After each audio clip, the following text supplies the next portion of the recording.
স্কুলে আজকে পরীক্ষার ডিউটি ছিল। ডিউটি শেষ হলো 4টার সময়, স্কুল থেকে বেরিয়েছি। আমার স্কুলটা একটু রিমোটে, মেইন রাস্তা থেকে বেশ অনেকটা ঢুকতে হয়, কাঁচা রাস্তা ঢুকতে হয়। টোটো পাওয়া যায় কখনো কখনো পাওয়া যায় না। এই যে গ্রামীণ পরিবেশ, একদম গ্রামীণ পরিবেশে একটা স্কুল।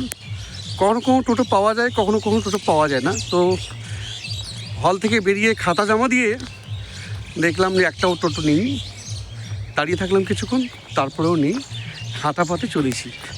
1 কিমি হেঁটে মেইন রাস্তায়, মানে পাকা রাস্তায় উঠতে হবে, তারপরে টোটো পাওয়া যাবে। সেখান থেকে টোটো ধরে দিনহাটা থেকে বাস ধরে কুচবিহার, তারপরে বাড়ি।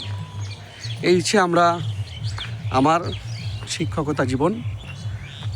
কুচবিহার শহর থেকে অনেকটা দূরে, প্রায় 40 কিমি দূরে একটি স্কুল বলতে মাদ্রাসা অনেকেই জানে না। মাদ্রাসা মানে কিন্তু স্কুল, মানে সব কিছুই স্কুলের মতোই। মাদ্রাসার যে সিলেবাস, যে আমি ইংরাজি শিক্ষক, যে মাদ্রাসার যে ইংরাজি বই সমস্ত ক্লাসের সব হচ্ছে পশ্চিমবঙ্গ মধ্যশিক্ষা পর্ষদ এবং পশ্চিমবঙ্গ উচ্চ মাধ্যমিক শিক্ষা সংসদের টেক্সট বুক ফলো করে তারা। সেটাই একই টেক্সট বুক, বাংলাও তাই, অঙ্কও তাই, সবগুলোই একই। ফলে মাদ্রাসা বলতে অন্য কিছু নয়। যারা জানেন না তারা একটু শুনে নেবেন। এই হচ্ছে আমার গ্রামের পরিবেশে স্কুল। আমার শীতের সময় হাঁটতে ভালোই লাগে। আজকে একটু ঠান্ডা ঠান্ডা ভাব আছে, ভালো লাগে হাঁটতে। একা হয়ে গেছি, সবাই চলে গিয়েছে। আসলে আমার 1 নম্বর হলে ডিউটি পড়েছে মেয়েদের। সাধারণত 1-2 রোল যারা, তারা কিন্তু আগে খাতাটা জমা দেয় না, শেষেই জমা দেয়। যাদের একটু নিচের দিকে হলে পড়েছে তারা তো চলে গিয়েছে জমা দিয়ে। আমি একা পড়ে গেছি। এই হচ্ছে আমার স্কুল থেকে ফেরার রাস্তা। হেঁটে চলেছে একা। এই যে গ্রামের মানুষগুলো কাজ করছে, এই যে প্রচুর মানুষ কাজ করছে গ্রামের মানুষগুলো। এই যে কাজ করছে, আলু বুনছে কেউ, হ্যাঁ আলুই বুনছে সবাই। এই যে প্রকৃতি পরিবেশ।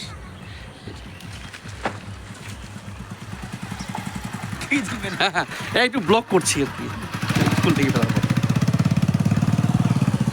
এখানে প্রায় 21 বছর হয়ে গেলো স্কুলে আমার।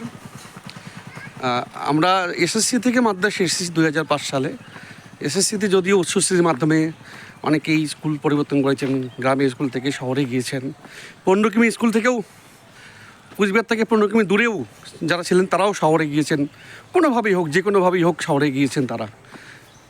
কেউ আমার বলতে দিয়ে নেই, অসৎ উপায়ও অবলম্বন করেছেন শিক্ষক হিসাবেও।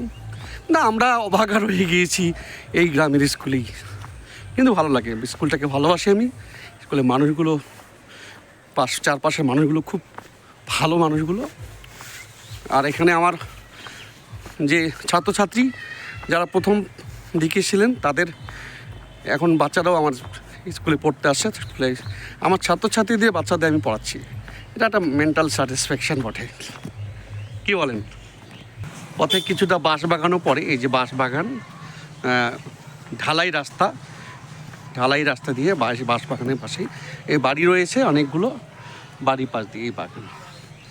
আমার 21 বছরের চেনা পথ। চারপাশে যে দুপাশে যে বাড়িগুলো রয়েছে, দুপাশে সবগুলো আমার ছাত্রছাত্রীদের বাড়ি। প্রত্যেকটা বাড়িতেই 1-2 করে ছাত্রছাত্রী ছিল অথবা আছে।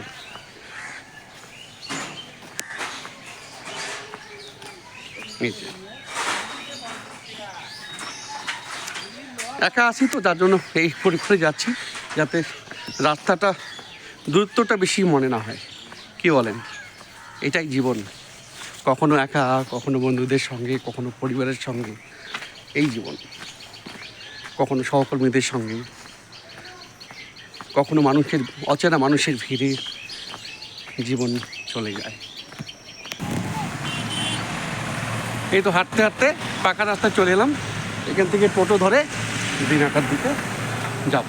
এই হচ্ছে আমার 1 কিমি বিদ্যালয় থেকে হাঁটা পথ। এখান থেকে হেঁটে হেঁটে এই রাস্তাটা গিয়েছে নয়ারহাট, কুশারহাট, সে যে সীমানা রয়েছে বর্ডার সেদিকে, আর এইটা রয়েছে, এইটা দিয়েছে দিনহাটার দিকে।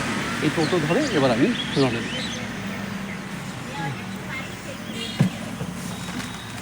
চলো দাদা, টোটো ধরে দিনহাটা থেকে বাস করে। ভালো থাকবেন, আজকে